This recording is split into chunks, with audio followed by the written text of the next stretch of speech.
back to Yellow Rose Rising. I'm Elizabeth, and today we're going to be talking about socialization and homeschooling. Now, if you are new to homeschooling or thinking about homeschooling, I know that this question is probably one of your biggest fears for homeschooling. And I get it, and it's totally rational. It is. But it's actually one of my husband's biggest fears. He was really nervous about making our kids, quote unquote, weird.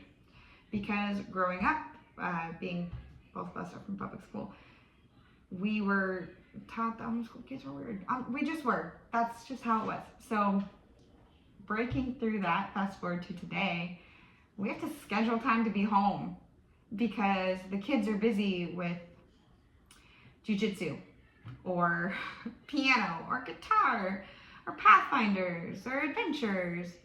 Last year we had football in the mix. It was busy. It was a very busy time. But it opened my eyes to really realizing what socialization is for kids as well as for adults. And the thing is, it's not any different. So just because they're not spending a certain amount of hours every day with just their age group does not mean that they're not socialized. No other time in reality have I had to, aside from public school, had to be with my own age group. It just doesn't happen in the real world. When you go to work, you're not with just your same age group. When you go to college, you're not gonna be with your same age group. When I go to the grocery store, it's not like, okay, people who are this age, you can go in now. That's not reality.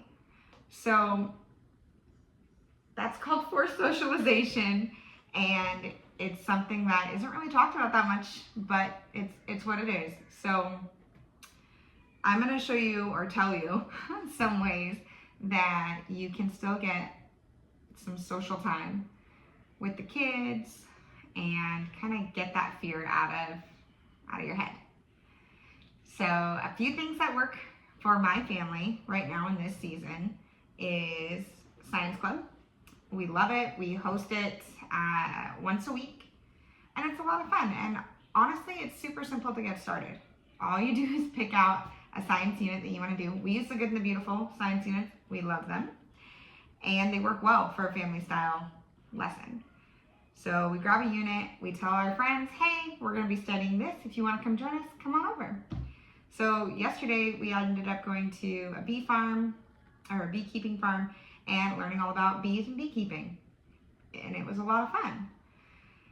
Another thing that works well for us is sports. So my kids have done jiu-jitsu and football. I actually have 3 kids in jiu-jitsu right now.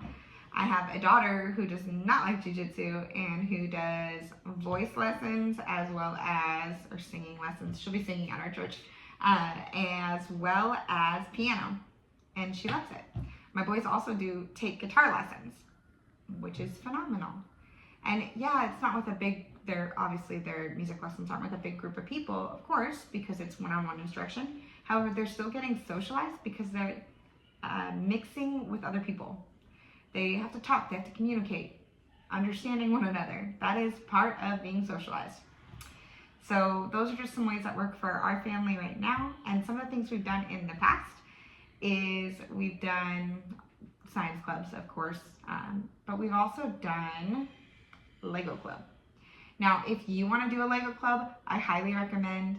I do have the whole lesson plan from our previous Lego club, and it was a blast. I would honestly recommend it for ages 10 and under, but it was so much fun, and you just do it once a week, and the kids loved it, and it was simple. So if you want my lesson plan or you want to create your own, Pinterest has a whole bunch, but if you want the lesson plans, that I use, go ahead and message me on Instagram at Yellow Rose Rising, and I will send it to you. It's my own handwriting though. It is not pretty, but I will send it to you because it was a lot of fun. Another thing you could do is 4-H. My kids loved it. It actually incorporates a lot of public speaking as well, which I think is very essential for kids these days. So those are some things we've done. But we also have a checklist. My husband and I have a checklist of ways to make sure that our kids are socialized, like little things. Okay, well, can they do this? Can they do this? Can they do this? Now, this is just our list and a few from other people that we know. If you have something you want to add to the list, put it in the comments. I will add it. I would love to see what you would consider a good sign of a socialized child. Or if you have questions, go ahead and put those in the comments too. I'll do my best to either answer them in the comments or in the next video. So this is our list. Again, take it and use it if you can. If you can't, leave it, and that's okay too. So greeting others. That's a big one. Hi, hello, good morning. Very simple, but do they do it? Asking questions, the who, what, where, when, and why. Can they engage in a conversation?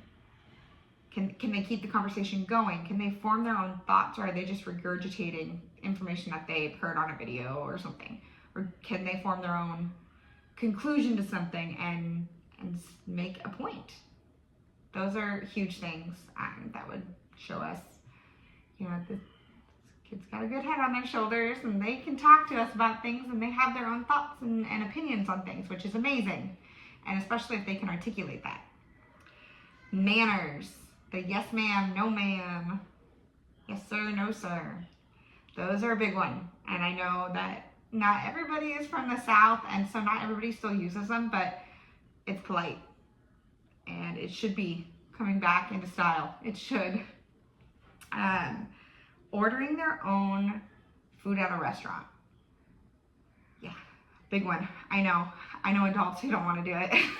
So if they can look the waitress or waiter in the eye and order what they want and how they want their food, that's amazing, because the whole eye contact thing barely happens anymore, and we see it more and more and more, and it's so crazy. It really is.